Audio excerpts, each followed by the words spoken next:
जय हिंद, नमस्कार मेरे प्यारे साथियों, आपका स्वागत है मेरे YouTube channel RSS by Manish पर। साथियों, हमने एक टेस्ट सीरीज चला रखी थी। टेस्ट सीरीज थी हमारी साइकोलॉजी की। आज हमारा नया टॉपिक रहेगा, वो टॉपिक है अधिगम। आइए साथियों, आज का हमारा पहला सवाल हमारा, निम्नलिखित में से कौन सी क्रिया क्रिया प्रसूत अनुबंधन की प्रक्रिया से संबंधित नहीं है।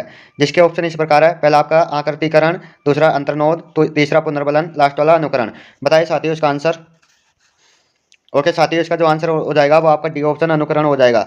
आइए साथियों, चलते हैं नेक्स्ट सवाल पर। नेक्स्ट सवाल हमारा, निम्नलिखित में से कौन सा जोड़ा सही नहीं है। जिसके ऑप्शन इस प्रकार है। पहला आपका सामाजिक अधिगम का सिद्धांत, ब्रूनर। दूसरा है प्रत्ययन और त्रुटि का सिद्धांत, थॉर्नडाइक। तीसरा क्षेत्र अधिगम का सिद्धांत, लेविन। लास्ट वाला है संकेत अधिगम का सिद्धांत, टोलमैन। बताइए दोस्तों इसका आंसर। ओके दोस्तों, इसका जो आंसर हो जाएगा वो आपका ए ऑप्शन सामाजिक अधिगम का सिद्धांत, ब्रूनर। ये सही नहीं है। ओके दोस्तों, आइए देखते हैं हम अगला सवाल। अगला सवाल हमारा, द कंडीशंस ऑफ लर्निंग पुस्तक लिखी है। जिसके ऑप्शन इस प्रकार हैं। पहला आपका रॉबर्ट गेने ने, दूसरा आसुबेल ने, तीसरा थॉर्नडाइक ने, लास्ट वाला है पावलाव ने। बताइए दोस्तों इसका आंसर क्या हो जाएगा। ओके दोस्तों, इसका जो आंसर हो जाएगा वो आपका ए ऑप्शन रॉबर्ट गेने हो जाएगा। आइए दोस्तों देखते हैं हम अगला सवाल। अगला सवाल हमारा, कौन से कारक व्यवहार में अपेक्षाकृत स्थायी परिवर्तन लाते हैं। जिसके ऑप्शन इस प्रकार हैं। पहला आपका प्रशिक्षण और अभ्यास, दूसरा है केवल परिपक्वता, तीसरा है शारीरिक थकावट, लास्ट वाला भावनात्मक तनाव। बताइए दोस्तों इसका आंसर। ओके दोस्तों, इसका जो आंसर हो जाएगा वो आपका ए ऑप्शन प्रशिक्षण और अभ्यास हो जाएगा। आइए दोस्तों देखते हैं हम अगला सवाल। अगला सवाल हमारा, आंतरिक संज्ञानात्मक भार का सबसे अच्छा उदाहरण कौन सा है। जिसके ऑप्शन इस प्रकार हैं। पहला आपका एक कार्य जिसके लिए कई उदाहरण की आवश्यकता है। दूसरा है एक छात्र जो जटिल तत्वों को पहचानने के लिए संघर्ष कर रहा है। तीसरा है विनाशकारी दृश्यों वाला पाठ। लास्ट वाला है असंबंधित पृष्ठभूमि शोर को प्रतिबंधित करना। बताइए दोस्तों इसका आंसर। ओके दोस्तों, इसका जो आंसर हो जाएगा वो आपका बी ऑप्शन एक छात्र जो जो जटिल तत्वों की पहचानने के लिए संघर्ष कर रहा है।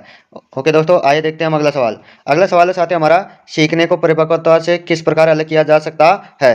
जिसके ऑप्शन इस प्रकार है। पहला आपका सीखना एक प्राकृतिक विकास की प्रक्रिया है। दूसरा, सीखने के लिए बाहरी अनुभव आवश्यक है, जबकि परिपक्वता आनुवांशिक है। दूसरा है परिपक्वता जानबूझकर किए गए अभ्यास पर आधारित है। लास्ट वाला सीखना पर्यावरण से स्वतंत्र है। बताइए दोस्तों इसका आंसर। ओके दोस्तों, इसका जो आंसर हो जाएगा वो आपका बी ऑप्शन सीखने के लिए बाहरी अनुभव आवश्यक है, जबकि परिपक्वता आनुवांशिक है।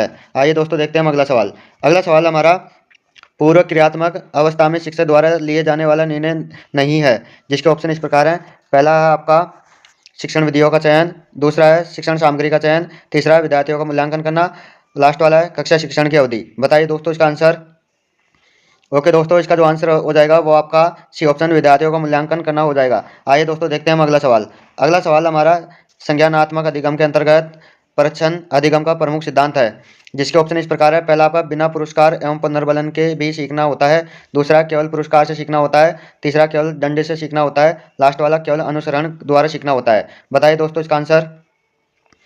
ओके दोस्तों, इसका जो आंसर हो जाएगा वो आपका ए ऑप्शन बिना पुरस्कार एवं पुनर्बलन के भी सीखना होता है। आइए दोस्तों देखते हैं हम अगला सवाल। अगला सवाल हमारा, पियाजे के संज्ञानात्मक विकास के चरणों के अनुसार बच्चे किस चरण में वस्तु स्थायित्व विकसित करते हैं। जिसके ऑप्शन इस प्रकार हैं। पहला है आपका प्राक संक्रियात्मक चरण, दूसरा संवेदी मोटर चरण, तीसरा मूर्त संक्रियात्मक चरण, लास्ट वाला औपचारिक संक्रियात्मक चरण। बताइए दोस्तों इसका आंसर। ओके दोस्तों, इसका जो आंसर हो जाएगा वो आपका बी ऑप्शन संवेदी मोटर चरण हो जाएगा। ओके दोस्तों, बी ऑप्शन। आइए दोस्तों देखते हैं हम अगला सवाल। अगला सवाल हमारा, पूर्व संक्रियात्मक अवस्था के दौरान कौन सी क्षमता विकसित होती है। जिसके ऑप्शन इस प्रकार है। पहला आपका तार्किक तर्क, दूसरा प्रतीकात्मक सोच, तीसरा मूर्त चिंतन, लास्ट वाला काल्पनिक सोच। बताइए दोस्तों इसका आंसर।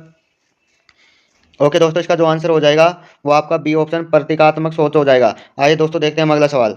अगला सवाल हमारा, BF स्किनर ने अधिगम की व्याख्या करने के लिए मानवीय व्यवहार तथा उद्दीपकों के बीच खालिस्तान पर बल दिया है। जिसके ऑप्शन इस प्रकार है। पहला आपका आधारभूत विश्लेषण, दूसरा कार्यात्मक विश्लेषण, तीसरा मूलभूत विश्लेषण, लास्ट वाला भाषा विश्लेषण। बताइए दोस्तों इसका आंसर क्या हो जाएगा।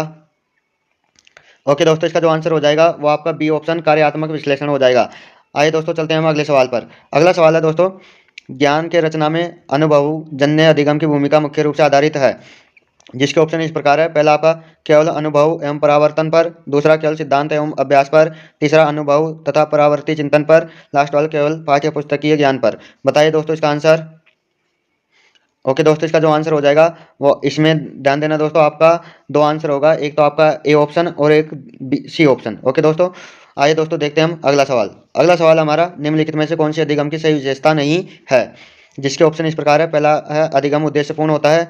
दूसरा है अधिगम का मापन निष्पादन के आधार पर होता है। तीसरा है अधिगम से नई क्रियाओं का अर्जन होता है और पुरानी क्रियाओं में परिमार्जन होता है। लास्ट वाला है थकान, परिपक्वता इत्यादि से होने वाले परिवर्तन को अधिगम कहा जा सकता है। बताइए दोस्तों इसका आंसर। ओके दोस्तों, इसका जो आंसर हो जाएगा वो आपका डी ऑप्शन, थकान, परिपक्वता इत्यादि से होने वाले परिवर्तन को अधिगम कहा जा सकता है, ये गलत हो जाएगा। ओके दोस्तों, आइए देखते हैं हम अगला सवाल।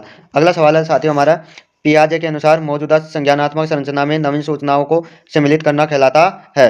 जिसके ऑप्शन इस प्रकार है। पहला आपका स्कीमा, दूसरा आत्मसातकरण, तीसरा समंजन, लास्ट वाला संतुलीकरण। बताइए दोस्तों इसका आंसर। ओके दोस्तों, इसका जो आंसर हो जाएगा वो आपका बी ऑप्शन, आत्मसातकरण हो जाएगा। आइए दोस्तों देखते हैं हम अगला सवाल। अगला सवाल है दोस्तों हमारा, स्किनर के सक्रिय अनुकूलन सिद्धांत के अंतर्गत किस पुनर्बलन अनुसूची में अधिगमकर्ता को एक निश्चित समय के पश्चात पुनर्बलन प्रदान किया जाता है? जिसके ऑप्शन इस प्रकार हैं। पहला आपका सतत, दूसरा निश्चित अंतराल, तीसरा परिवर्तनशील, लास्ट वाला है निश्चित अनुपात। बताइए दोस्तों इसका आंसर। ओके दोस्तों, इसका जो आंसर हो जाएगा वो आपका बी ऑप्शन, निश्चित अंतराल हो जाएगा। आइए दोस्तों देखते हैं हम अगला सवाल। अगला सवाल हमारा, थॉर्नडाइक के कौन से प्राथमिक नियम में सीखने के प्रयास एवं त्रुटि विधि की व्याख्या की गई है? जिसके ऑप्शन इस प्रकार हैं। पहला आपका तत्परता का नियम, दूसरा अभ्यास का नियम, तीसरा प्रभाव का नियम, लास्ट वाला है संतोष का नियम। बताइए दोस्तों इसका आंसर क्या हो जाएगा। ओके दोस्तों, इसका जो आंसर हो जाएगा वो आपका बी ऑप्शन, अभ्यास का नियम हो जाएगा। आइए दोस्तों देखते हैं हम अगला सवाल। अगला सवाल है दोस्तों, निम्नलिखित में से कौन सा क्रिया प्रसूत अनुकूलन में प्रयुक्त तंत्र है? जिसके ऑप्शन इस प्रकार है। पहला आपका स्कैप फोल्डिंग, दूसरा है रोपण शेपिंग, तीसरा है धारण, लास्ट वाला है उद्भवन। बताइए दोस्तों इसका आंसर क्या हो जाएगा। ओके दोस्तों, इसका जो आंसर हो जाएगा वो आपका बी ऑप्शन, रोपण यानी शेपिंग हो जाएगा। आइए दोस्तों देखते हैं हम अगला सवाल। अगला सवाल है दोस्तों हमारा, निम्नलिखित में से कौन सा कथन अधिगम हेतु सही नहीं है? जिसके ऑप्शन इस प्रकार है। पहला आपका अधिगम उद्देश्यपूर्ण एवं लक्ष्य निर्देशित होता है। दूसरा अधिगम समायोजन में सहायक होता है। तीसरा अधिगम अस्थानांतरणीय है। लास्ट वाला अधिगम में अनुभव का पुनर्गठन शामिल है। बताइए दोस्तों इसका आंसर।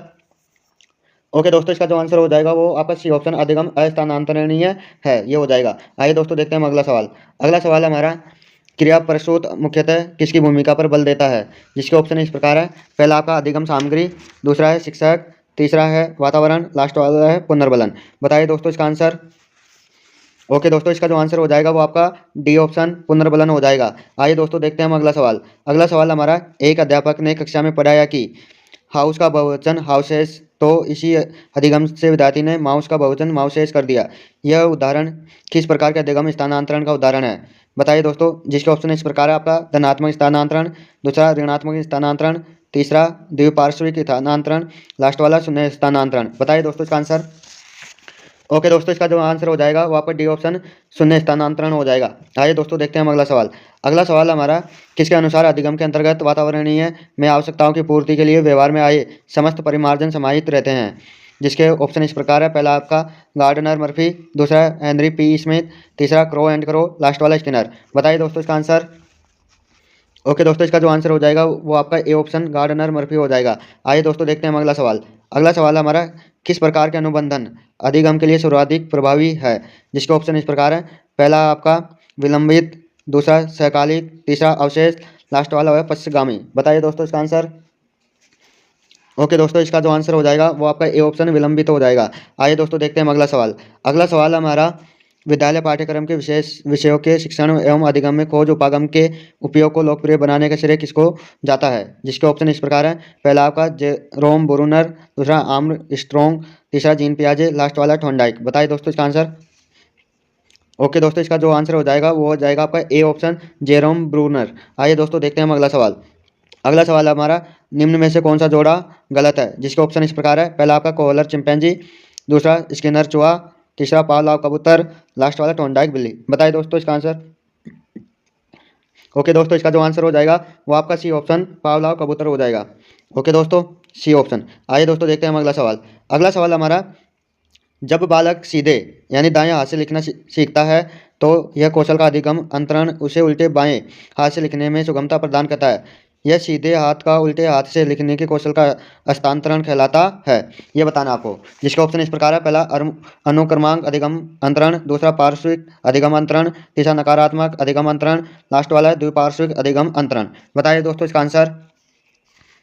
ओके दोस्तों, इसका जो आंसर हो जाएगा वो आपका डी ऑप्शन द्विपार्श्विक अधिगम अंतरण हो जाएगा। आइए दोस्तों चलते हैं हम अगले सवाल पर। अगला सवाल हमारा पावलोव द्वारा दिए गए प्रयोग में सी एस किसे इंगित करता है, जिसके ऑप्शन इस प्रकार है।